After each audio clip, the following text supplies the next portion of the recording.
Hey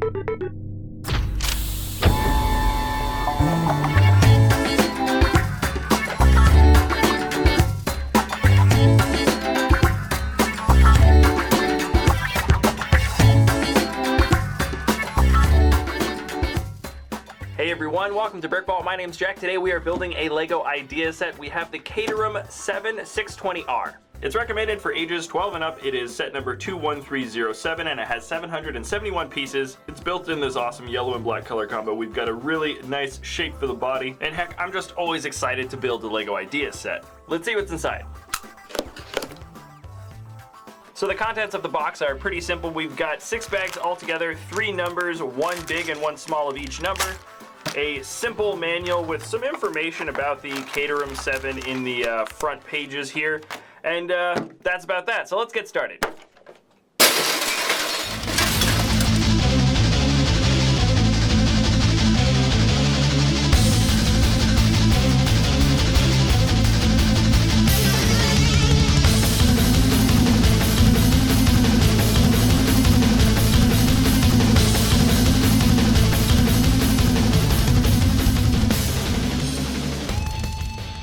Alright, so the Caterham 7620R is complete, and you rarely see a LEGO design project that has 0 studs showing. No exaggeration, I think there are exactly 12 studs showing on this entire build. That's hardly anything considering this is over 700 pieces, and man oh man did they really get the shape of this car down. So some of the original building from the fan who designed this set is still present here, but this certainly has been re-engineered quite a bit in order to be a bit sturdier, and it also has some very nice easily removable pieces as well. So let's jump right into the details here, and I guess I'll start from the back and move my way forward. So the back itself is entirely covered with prints, exclusive prints, I should say, to this set. The detailing is excellent here, and some of you I know will be very happy to hear that there are 0 stickers included with the Caterham 7. So taking a look at the trunk, or I guess the boot, you would call it in this case, it comes off very easily. It's just held on by friction, relatively simple build. And the inside holds these little stands. You kind of have to take them apart to get them all to fit in the back. But once you do take them apart, they do fit in pretty easily. Now you can also pop the entire back off. You're not really supposed to for any particular reason, but I guess I'm just showing you just to illustrate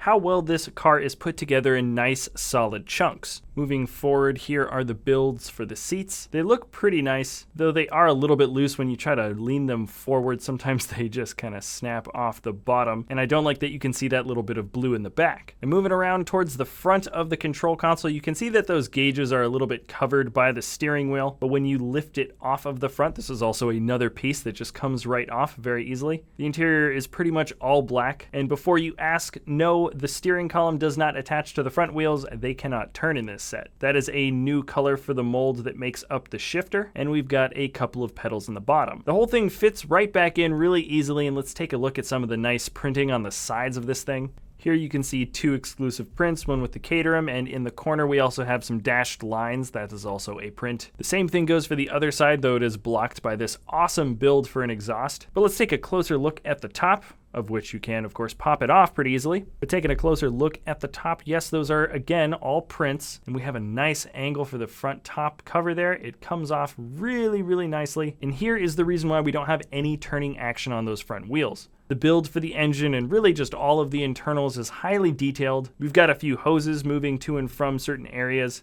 and that engine really does look excellent. This too can be lifted out easily for showing your friends or whoever is checking out the car. And we've got a custom print on it, as well as that exhaust manifold on one side made up of the pistols. Just an excellent build for the interior all around. There's a lot of nice details there. But let's move on to the front. That nose dips down just a little bit, but it certainly helps with the overall shape of the car, and it fits on somewhat loosely, but you can of course take it off just like almost anything on this car. And here's just a closer look at it. Once again, all custom printing and a nice solid little chunk of Lego. Now here is the Caterham with those little red stands. I don't know the exact points you're supposed to put them on underneath the Caterham to suspend it up, but but here's my closest guesstimation. A nice little added touch. I prefer these more than just regular traffic cones. And here's just an example of some of the pieces you can take off of the Caterham 7, and I consider this a pretty strong point of the build. These pieces are all very well put together, and as someone who's going to have this set on display, I would feel pretty comfortable letting someone pick it up, take it apart, and kind of mess around and look up close at the build, as opposed to being very nervous about something that looks excellent but is extremely delicate.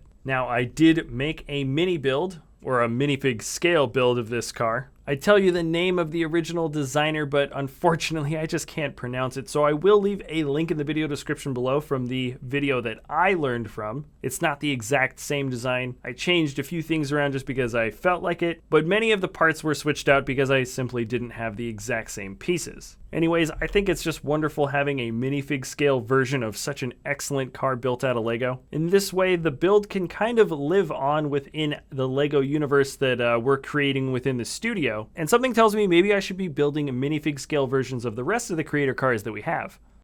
Okay, so that is it for this episode. Thanks a lot for watching. If you enjoy our content, you can always like or subscribe. And if you want to buy the set, I have left a link in the video description below. Other than that, we are done here. So thanks again for watching, and we'll see you next time at BrickVault.